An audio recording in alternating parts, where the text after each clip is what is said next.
Welcome to today's Town Hall, Money Manipulation, Exploring Economic Abuse in Black Relationships, presented by Ujima and the Allstate Foundation in partnership with Essence. We are here today to have a transparent, fruitful, and much-needed conversation. Please welcome our esteemed panelists, Kimya Motley, CCO of A Call to Men, Sharice Kimbrough, Allstate Foundation Senior Manager and Relationship Abuse Program Officer, Karma Kottman, CEO of Ujima, and Kimberly Wilson, Essence Senior Editor and today's host. As many of us know, relationship abuse is a pervasive issue within the United States. When we think about 1 in 4 women and 1 in 7 men experience domestic violence at some point within their life. Black women are 3 times more likely to die at the hands of an intimate partner or an ex-partner. Intimate partner homicide is among the leading causes of death for Black women between the ages of 15 and 35. Domestic violence among African-American teens is twice the rate of white teens. So ladies, I'm excited to jump right in. And Kimya, I'm actually going to start with you. So as a survivor, you have bravely shared your story with Essence readers in the past.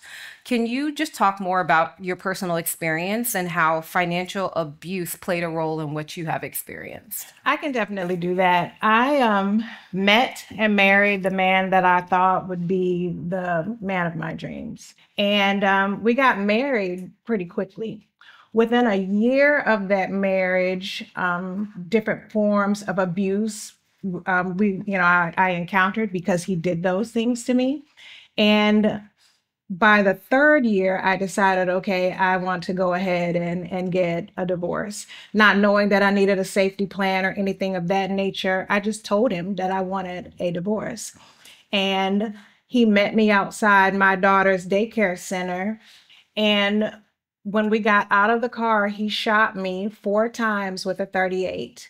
He shot me in my face, here, in my neck, in the back of my head, and in my back. He went on to shoot my then 10-year-old daughter 1 time in the head as well.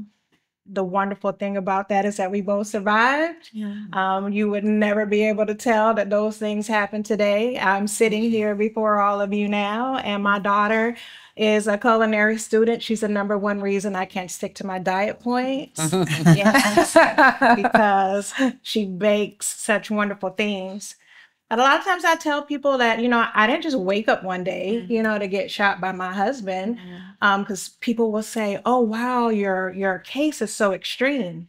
It didn't begin that way. It started building over time, and specifically around the realm of economic abuse. When we were dating, he did a great job of partnering with me financially. The moment we got married, he said, I need to control the finances. 6 months later, my house was in foreclosure. My minivan had been repossessed. And there were times I had to go to the neighbor's house to take showers or even cook a meal for my children because he did not know how to handle finances whatsoever. I'll add one other thing, to that. When I think about the men in his life and how they probably could have stepped in, at times to intervene, I remember when we were dating that I went to go meet his parents, and I told his parents, particularly his dad, what a wonderful man he was. When we went back to visit 1 year later, his father said, do you remember when you came to visit and you told us what a wonderful son we had raised? He said, I started to tell you then he was allergic to paying bills. How do you like him now? Well, one, thank you so much for sharing that story with each of us here today. You have dedicated your life now to this topic and this mission. How did you get involved, and what kind of just keeps you going? Yes. Well, honestly, after going through something like that, I thought men were the enemy. And then I heard our CEO, Tony Porter, give a conversation about the man box. And I thought, now this is different. I wanna hear this. I wanna know more about it. And I started doing some training with them, but I was still watching them, because I'm not certain, are you one way when you're talking about male socialization, and another way, with staff. And all the men, and I mean all of them, on our job, come to work every day and say, I'm ready to end violence against women and girls. I'm ready to prevent violence against women and girls. And they come on fire. And watching them interact, not only with us, but other women that we're working with in such a healthy way, it heals me. And it motivates me to want to keep doing, this work. I knew nothing about what domestic violence was. Nothing. I did not know that this was violence. I couldn't name it as that. I thought this was what you go through in a relationship. So those two things. Thank you so much. Sharice, I'm actually going to turn it over to you because Kimia shared her story, this idea around economic abuse. Can you share more for those who don't know what that is and how it shows up in relationships? Sure. And I just want to echo what you said and to thank my sister Kimia for sharing her story so bravely and courageously. And so thank you for that. So financial abuse really is when one person tries to control, manipulate, or restrict another person's ability to earn, use, or accumulate financial resources and assets. So that can look like anything from job interference, which can look like preventing somebody physically from going to work or incessantly calling and texting someone while at work. It can look like showing up to that person's job and making a disruption so that they cannot work. It can also mean school interference or career advancement interference. It can look like withholding resources, controlling all the resources, putting someone on an allowance without a mutual consent agreed upon, payment. So financial abuse really occurs in lots of ways. But as Kimia said, she didn't recognize it then. And a lot of Americans don't. Studies show that 78% of Americans don't recognize financial abuse as a form of domestic violence, yet it occurs in 99% of domestic violence cases. There's a recent study that we commissioned that one of our partners did that shows that survivors reported a median of $0 in savings and only $172.50 that they could access without their abusive partner knowing.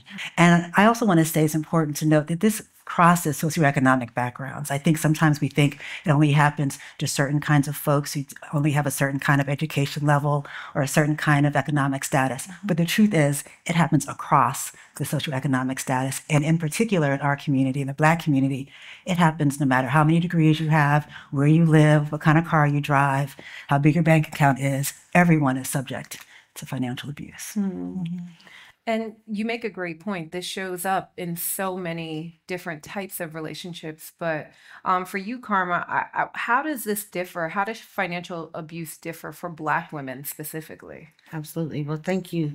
And again, I want to echo the appreciation to you, Kimia. Thank you so much for sharing your story and bringing voice to an issue that we know exists, but we don't often get to see it. And so I really appreciate you being here and thank you for sharing. You're welcome.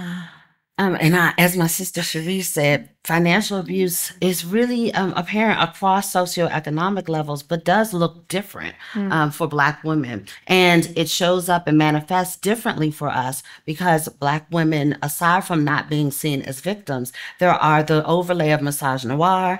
We're seen as lazy. So when you have situations where someone is calling your job and putting your job in jeopardy, it's not seen as abuse, it's just seen as something that we do. Right. And so then we have to dispel and explain why this situation is dangerous and what the layers of violence are. And so then that impacts us individually, but it impacts us collectively. In addition to that, when you're talking about middle-class Black women, we're not offered the same resources. And so when we talk about the realization around what Black women experience, it's not just the dynamics of bias externally. There's also challenges within our community that we have to be honest about. Very often for Black women, when you have someone who's supporting you, the first thing your girlfriend is going to say is, girl, you better stick with that man because you got somebody you got a good man to pay your bills, right? And so we experience that pressure from family, from friends. So the overlay of systemic bias, racism, oppression with what happens to us internally in our family and friends creates a system for Black women where we feel like there's no place to turn. Wow. Thank you. 1 in 4 women, 1 in 7 men, which means all of us know somebody, right, personally who has been impacted by some form of domestic abuse, financial abuse. I would love it if each one of you could share maybe some things that we all could do. One of the things that is important, so I want to talk specifically to the men, right? It's wonderful that we're all together as women, we're having this conversation, but what's missing is that men are not having these types of conversations. I remember I was a teacher, at the time, and I would try to explain to my principal, who was male, what was going on, and he would say, well, whatever is happening to you at home, you need to leave that in the parking lot before you come in here. That would have been a very real opportunity for him to step in and say, here are resources that we have at the county. Here's some counseling that I can offer you, anything of that nature. And we need more men having the conversations, being willing to call their friends in and say, I noticed that you said this about your partner or that about your partner. Not on our watch. We need more of that. And then just kind of piggybacking off of how Kimia shared that her employer could have been more supportive. All employers, everybody employs survivors, whether they know that they do or not, just based on the statistics. So if you start with that framework and then think about and consider, how can I, as an employer, as a manager, support somebody on my team and my company and my organization that may be a survivor? Absolutely. And when I think about family and friends, we play a critical role in supporting survivors. And I'd say, if you do nothing else, start with believing and trusting. We have got to believe survivors when they say that they're in a violent situation or when they start to talk about what's happening in their homes. And we've got to trust that they're the experts in their situation. And as Kimia's story shares, that is the single most dangerous time for a survivor is the moment that they leave. And then there is the financial aspect where what Cherie said is real about people not having sufficient funds to take care of themselves, to take care of their families. And what do we do as women? We put everybody first, right? Yeah. And so if we don't feel like we can take care of our family, if we don't feel like we have the financial support, then we will sacrifice our safety. And so one of the things that we've got to be able to do is to help out survivors when there is the discussion about what's happening in your home, that it's not limited to your physical safety, that we're talking about your emotional safety, and we're also talking about your financial safety, and that's a part and a component of the safety plan. And then I think it's also critically important for us as family, as friends, as community, as employers, to know that all of these other pieces around manipulation are existing in that home. In that relationship, this person is being told, you're not worthy. I will make sure that you are not safe. You cannot manage money. And so when all of those things are happening, it's important for us to not pile on. And for Black women, particularly for Black women, that is an experience that we have all had, right? Yes. Where we are told that we've got to put safety behind a real insurance that we're protecting Black men. Yes. May I add something to that as well? When I think about my friends in my circle, there's this stigma of us having the strong Black woman syndrome, right?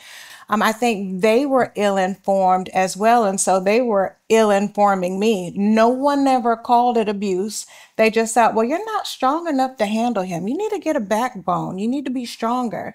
And that's such deadly advice, to give people. And to your point, Kimia, it's not supposed to happen to us. Right. This victimization is not something that we are supposed to experience. And when you're looking at middle-class Black women, it's definitely not supposed to happen to us. And what happens is for middle-class Black women, we tend not to share when the situation is happening in our homes because it's not happening to us. So when we do reach out, we're at a higher lethality, right? That's when you start to see that we're more likely to be murdered because we've waited so long to reach out. And now we're at a critical point in which we're having to seek services and seek support. Absolutely. So we talk about the people around us, right? Especially in the dating phase and the courting stage. And I think, Karma, you mentioned this earlier. People will be like, that's a good man, Savannah. You know, you got to keep that good man, you know? Yes. And with that, we ignore so many red flags for the sake of keeping a man or maintaining a relationship. Kimia, I would love to hear from you. Just what are some red flags that we should be looking for in these early stages of dating before you get too serious? Just what are some things that we should be looking out for? In terms of when we're thinking about the economic aspect of it, I have two things I could share. So if I began with my ex-husband, if I had to go back and look at it again, I would see he was not prepared to take on a marriage type of relationship. You're not really stable economically. Your financial situation is not the best. I probably would have taken my time in that relationship because it made it easy for him to begin to use my own personal finances. The other thing that people don't really think about is when they are men of means and they come in immediately and they're buying you large gifts and they want to take you on big trips. And I mean, like literally you've known them a month and you want to take me to Aruba. Something's wrong with that. Those grand, sweeping, financial, romantic gestures should throw off or some kind of alarm in your head going, why is he moving so fast? You know, as heavy as all this is, there is real joy in it. There is real light at the end of the tunnel. There is real light in the daily walk of it all. There is real light and joy in our community. And as much as we're talking about the challenges that we have in relationships and we're saying, you know, we're talking about Black men, we love Black men.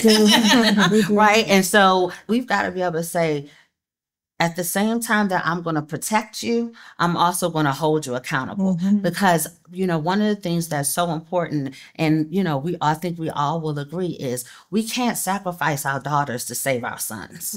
This is about keeping Black women safe and also keeping Black men safe. And then we recognize that if we're not safe, they're not safe. If we're harmed, they're harmed. And so this is about the whole of our community being well. And that, for me, brings me joy.